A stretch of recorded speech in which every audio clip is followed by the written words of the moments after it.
Dear student, today I will discuss about Newton's laws of motion. There are three laws of motion of Newton, and first law, second law, and third law. So first we discuss Newton's first law. First law.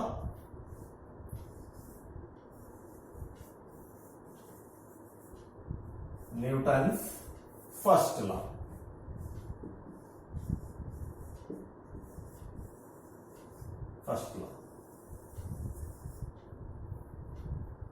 First law क्या कहता है Newton का, जरा देखिए। जो Newton का first law है वो ये कहता है, यानी according to the Newton's law, अगर कोई बॉडी रेस्ट में है तो वो कोशिश करेगी कि रेस्ट में ही रहे, और अगर बॉडी मोशन में है तो वो उसी सेम वेलोसिटी से सेम डायरेक्शन में मोशन में ही रहने की कोशिश करेगी, जब तक कि उस पर कोई एक्सटर्नल अनबैलेंस्ड फोर्स अप्लाई करके उसकी डायरेक्शन को या उसकी मोशन को चेंज करने की कोशिश ना की जाए। इट मीन्स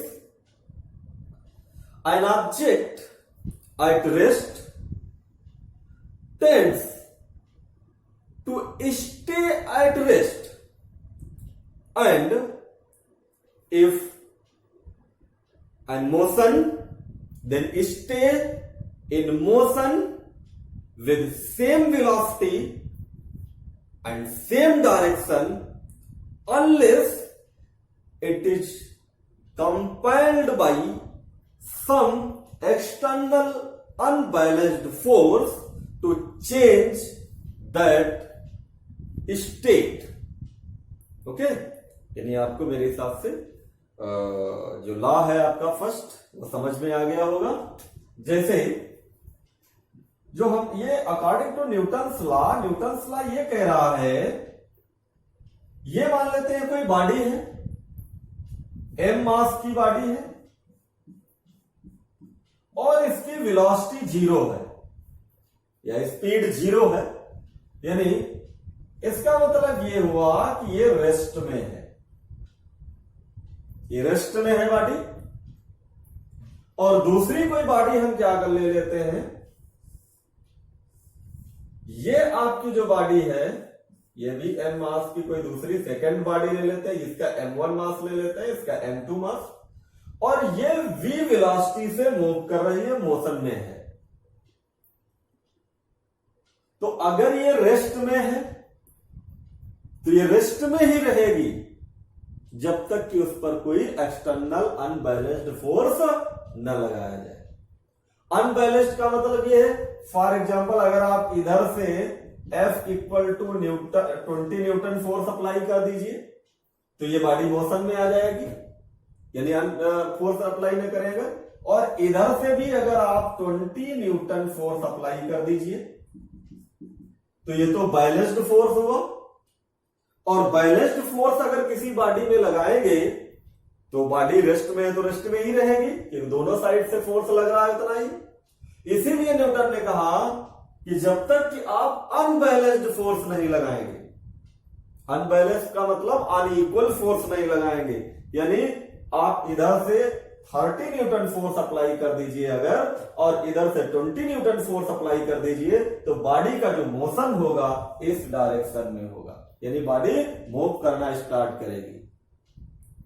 और यही तो कह रहा है न्यूटन का फर्स्ट लॉ, यानी if a body at rest then tends to stay in rest, and if motion then stay in motion in same direction, in same velocity, unless it is compelled unbalanced force to change their state. यानी जब तक कि उस पर कोई unbalanced force apply न किया जाए तब तक वो बॉडी अपने मोशन को चेंज नहीं करना चाहेगी, अपने जो डायरेक्शन है उसको चेंज करना नहीं चाहेगी, रेस्ट में है तो रेस्ट में ही रहेगी। ठीक, अगर ये बॉडी आपकी मोशन में है, आप फोर्स इधर से अप्लाई कर दीजिए, और जितना फोर्स इधर से अप्लाई करेंगे उतना ही फोर्स इधर से, यानी 20 न्यूटन इधर कर दीजिए और 20 न्यूटन इधर कर दीजिए। इसके मतलब बैलेंस्ड फोर्स लगा रहे हैं तो इसकी कोई भी डायरेक्शन कुछ भी चेंज नहीं होगी। लेकिन आप अनबैलेंस्ड फोर्स लगा दीजिए तो ये क्या होगा, ये अपनी स्टेट को चेंज कर लेगा। ठीक, तो मेरे हिसाब से आपको फर्स्ट न्यूटन्स लॉ समझ में आ गया होगा। अब सेकेंड न्यूटन्स लॉ जरा देखिए, न्यूटन का सेकंड नियम रूल क्या है। काफी ये रूल्स जो है इंपॉर्टेंट है, यानी Newton's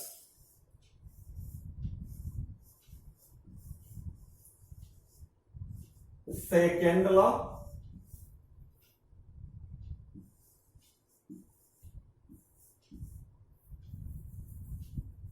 second law.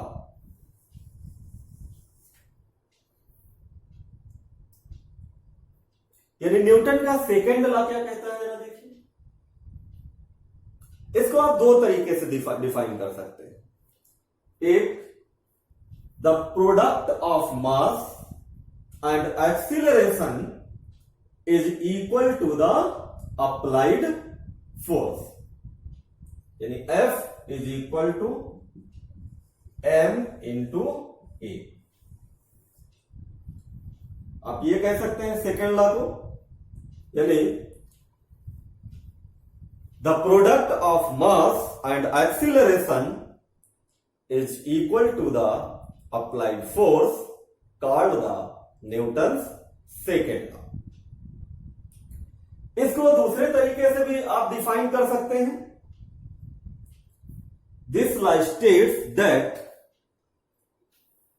the rate change of momentum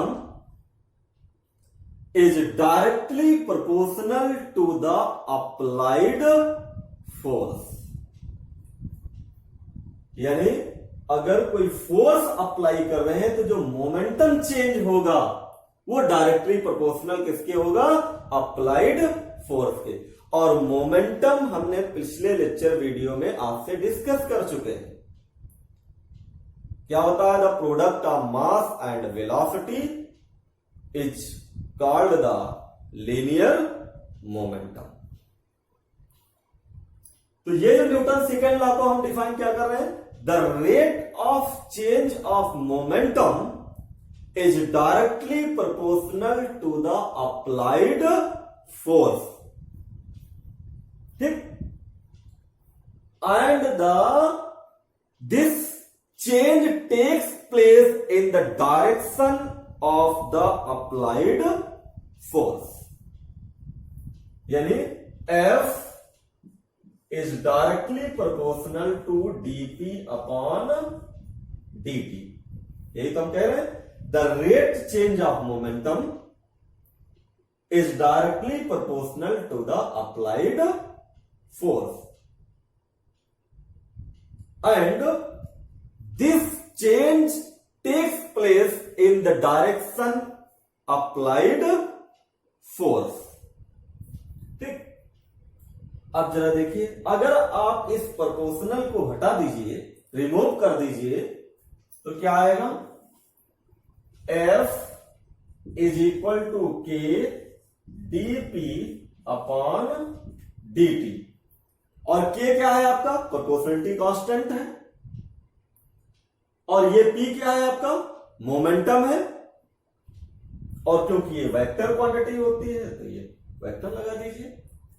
और लीनियर मोमेंटम का जो फार्मूला होता है, P इक्वल टू क्या होता है, m इंटू वी।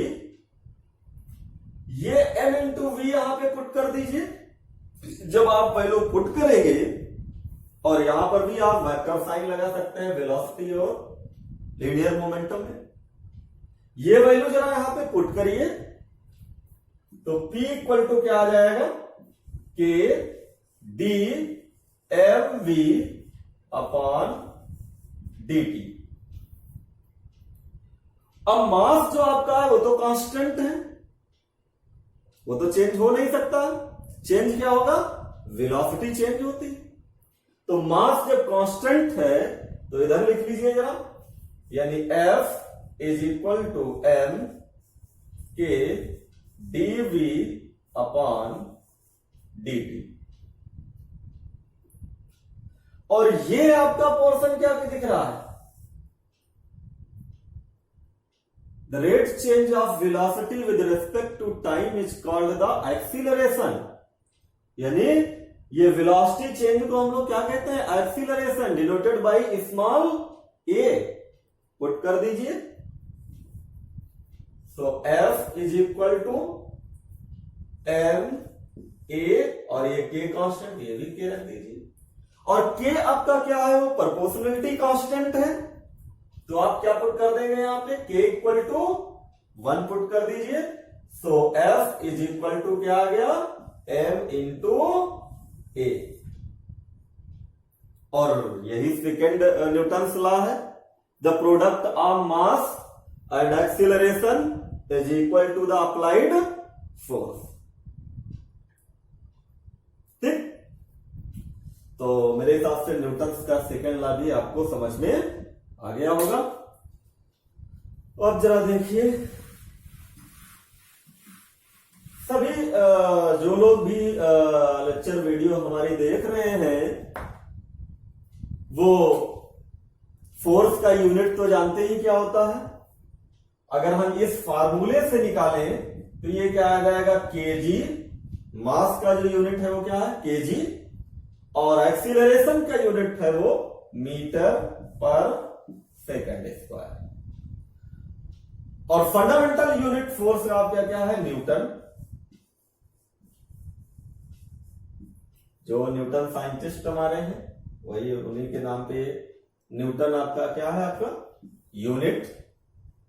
ध्यान दीजिएगा, ये जो आइजैक न्यूटन है ये क्लासिकल फिजिक्स के फादर बोले जाते हैं।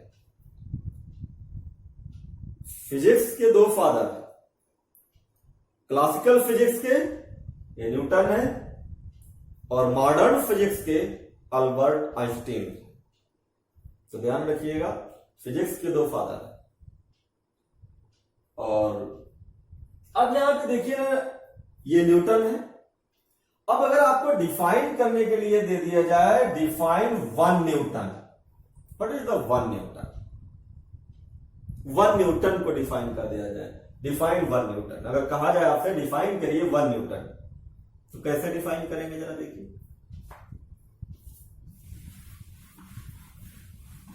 If mass of body taken 1 kg and acceleration is equal to 1 meter per second square, तो वहां पे 1 into 1 रखिए, तो फोर्स क्या आ जाएगा आपका, 1 न्यूटन। ठीक है, 1 न्यूटन आपका फोर्स आ जाएगा। अब हम डिफाइन कैसे करें, 1 newton is the force which produced an acceleration of 1 meter per second square in a body of mass 1 kg। यानी 1 न्यूटन वो फोर्स है जो 1 किलोग्राम की बॉडी में 1 मीटर पर सेकेंड स्क्वायर का एक्सीलरेशन प्रोड्यूस कर दे। यानी 1 newton is the force produces 1 acceleration of 1 meter per second square of 1 kg body. ठीक, अब अगर आपसे यह कह दिया जाए कि डिफाइन 1 डाइन, आपसे यह कहा जाए कि 1 डाइन को डिफाइन करिए, तो डाइन क्या होता है, यह भी फोर्स का यूनिट है। और जो न्यूटन है या KG metre per second square, ये एनकेएस सिस्टम में यूनिट है। और जो डाइन है आपका वो सीजीएस सिस्टम में यूनिट है। दो सिस्टम, हमने कई सिस्टम से आपको बताया था हमने, तो इसके बारे में फिर से हम बता देते हैं। भाई जो न्यूटन आपका है वो है एनकेएफ सिस्टम में, और डाइन जो आपका है वो है सीजीएस सिस्टम में यूनिट। और आपको डिफाइन अब करना है वन डाइन। इसको हम डिफाइन कर देते हैं, जो आपका ये आएगा ग्राम सेंटीमीटर पर सेकेंड स्क्वायर, ये सीजीएस सिस्टम में आएगा। तो हम इसको कैसे वन डाइन को डिफाइन कर सकते हैं? One dyne is a force which produce an acceleration of 1 gram centimeter per second square of 1 gram body। यानी 1 ग्राम की बॉडी में जो आपका एक्सीलरेशन प्रोड्यूस हो 1 ग्राम सेंटीमीटर पर सेकेंड स्क्वायर, तो उसको हम क्या कहेंगे? वन डाइन कहेंगे। ठीक, तो मेरे हिसाब से आपको ये समझ में आ गया होगा, ये डाइन है। ठीक, अब एक ग्रेविटेशनल यूनिट भी होता है। ग्रेविटेशनल यूनिट देखिए जरा क्या क्या होता है। ग्रेविटेशनल यूनिट यानी ग्रेविटेशनल यूनिट क्या होता है? आपने देखा होगा कहीं पे लिखा हुआ था केजी वेट। केजी वेट, ये केजी वेट लिखा होता है ऐसे, ये इसको हम लोग बोलते हैं ग्रेविटेशनल यूनिट। ये फोर्स का ग्रेविटेशनल यूनिट होता है। The gravitational unit of force is kilogram weight और किलोग्राम फोर्स। और ये जो किलोग्राम फोर्स या किलोग्राम वेट है, ये किसी बॉडी में 9.8 मीटर पर सेकेंड स्क्वायर का एक्सीलरेशन प्रोड्यूस कर दे, उसको हम लोग बोलते हैं 1 केजी वेट फोर्स। यानी अगर आपको डिफाइन करना तो क्या लिखेंगे? 1 kg weight force is that force which produce the acceleration in a body is 9.8 metre per second square. ठीक, तो ये आपका क्या हो जाएगा? 9.8। और अगर ये आपका ग्राम वेट आ जाए, यानी ये आपका लिखा जाएगा 1 केजी वेट लिखा हो, या लिखा हो 1 केजी फोर्स। ठीक है, या इस तरीके से भी लिख सकते हैं 1 केजी एफ, तो आपकी डेफिनेशन यही होगी। लेकिन अगर आप लिखा हो 1 ग्राम वेट, ठीक, या 1 जी और एफ लिखा हो 1 ग्राम फोर्स, तो ये सीजीएफ सिस्टम में हो गया। और ये वाला क्या हो गया आपका? एमकेएफ सिस्टम में। तो जहां पर भी फोर्स अगर केजी वेट में गिवन होगा, जैसे मान लेते हैं 20 केजी वेट फोर्स गिवन है, तो इसको न्यूटन में चेंज करने के लिए क्या करेंगे? ये करेंगे 20 इंटू 9.8 से मल्टीप्लाई कर देंगे, तो ये न्यूटन में चेंज हो जाएगा। ठीक है, इसको जरा फिर से हम बता देते हैं, काफी ये न्यूमेरिकल्स में प्रॉब्लम होती है स्टूडेंट्स को। देखिए ना, अगर आपके पास लिखा हो 10 केजी एफ किलोग्राम फोर्स, तो इसको न्यूटन में चेंज करने के लिए क्या करेंगे? इसको 9.8 से मल्टीप्लाई करके न्यूटन में लिख देंगे। या लिखा हो आपका 10 केजी वेट, तो इसको न्यूटन में क्या करेंगे? 10 इंटू 9.8 न्यूटन। ठीक है, ये ग्रेविटेशनल यूनिट है फोर्स का। तो मेरे हिसाब से आपको ये समझ में आ गया होगा। अब बात करते हैं जरा इंपल्स की। इंपल्स क्या होते हैं जरा देखिए।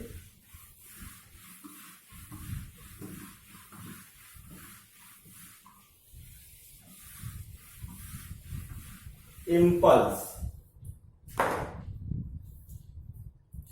इंपल्स को जरा डिफाइन करने के लिए हम लोग क्या लेते हैं, कुछ एग्जांपल्स लेंगे तभी समझ में आएगा। Impulse of force. इंपल्स क्या होते हैं, देखिए इंपल्स डिनोटेड बाई जे, जे से डिनोट करते हैं हम लोग कैपिटल, और इसका जो फार्मूला होता है एफ इंटू डेल्टा टी। तो आप इसी फार्मूले से डिफाइन कर सकते हैं इंपल्स क्या होते हैं, the force, the product of force and small time interval is called the impulse. यानी the product of force and small time interval is called the impulse, denoted by J, and the unit of impulse Newton into second, Newton into second। ठीक, अब इसको हम ये भी लिख सकते हैं J equal to delta P, यानी the rate change of momentum is equal to the impulse. लेकिन ये आया कहां से, इसको भी हम कैलकुलेट करके बता देते हैं। यानी J equal to force F क्या होता है, मास इंटू एक्सीलरेशन, रख दीजिए यहां पे m into a into delta t, और एक्सीलरेशन क्या होता है, rate change of velocity with respect to time, put कर दीजिए, यानी m delta v upon delta t into delta t, delta और डेल्टा टी कैंसिल हो जाएगा।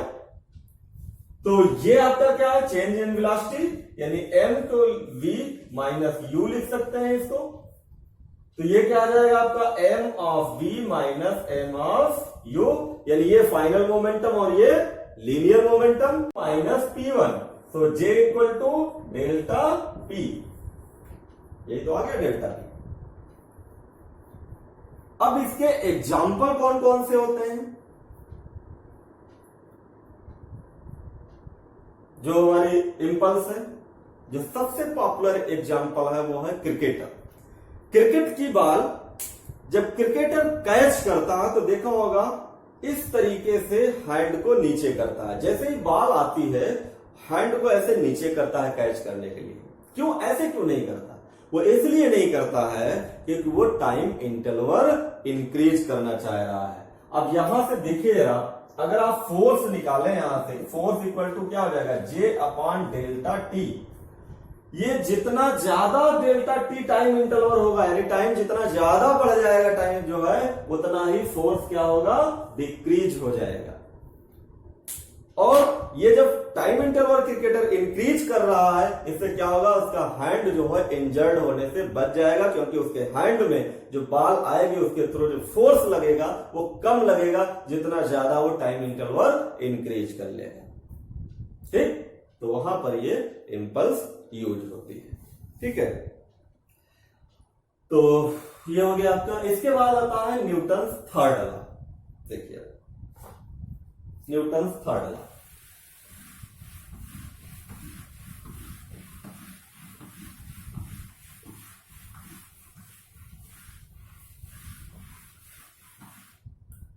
न्यूटन का थर्ड लॉ जरा देखिए क्या है।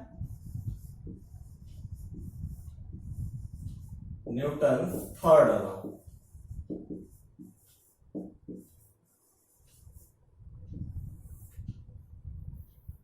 थर्ड लॉ तो मेरे हिसाब से बहुत सिंपल है। Every action is equal and opposite reaction, यानी to every action there is an equal and opposite reaction. अगर आप मान लेते हैं इस बोर्ड पे आप पुल कर रहे हैं इस बोर्ड को, तो जितना फोर्स आप इसको पुल, जितने फोर्स से आप पुल कर रहे हैं उतना ही फोर्स ये ब्लैक बोर्ड भी आपके हैंड पे लगा रहा है। This is called the Newton third law, यानी the every action there is an equal and opposite reaction. यानी आप अगर किसी को जितना ज्यादा फोर्स से अगर मारोगे तो उतना ही फोर्स आपके हैंड पे लगेगा। ठीक है, तो ये न्यूटन का सेकेंड लॉ है। एग्जाम्पल इसके वॉकिंग ऑन ग्राउंड, यानी जब आप ग्राउंड पे मूव करते हैं, तो जब ग्राउंड पे मूव करते हैं तो जो अर्थ है, जितना फोर्स आप लगाते हैं आगे बढ़ने के लिए, उतना ही बैकवर्ड डायरेक्शन पे अर्थ लगाती है आपके, जिससे कि आप आगे बढ़ते जाते हैं। तो एग्जाम्पल आपका इसका क्या हो गया, वॉकिंग ऑन ग्राउंड। ठीक, तो आज के लेक्चर वीडियो में इतना ही। हम फिर एक नेक्स्ट लेक्चर वीडियो लेकर के आएंगे, जिसमें हम लोग डिस्कस करेंगे जो हमारी लिस्ट है, लिस्ट में जो अब हम लोग बैठते हैं तो उसका वेट इंक्रीज कब होता है, डिक्रीज कब होता है, और कब फील होगा कि जो उसमें रिएक्शन फोर्स लग रहा है वो 0 लग रहा है। इसके बारे में हम नेक्स्ट लेक्चर वीडियो में डिस्कस करेंगे। तो आज इतना ही। Thank you.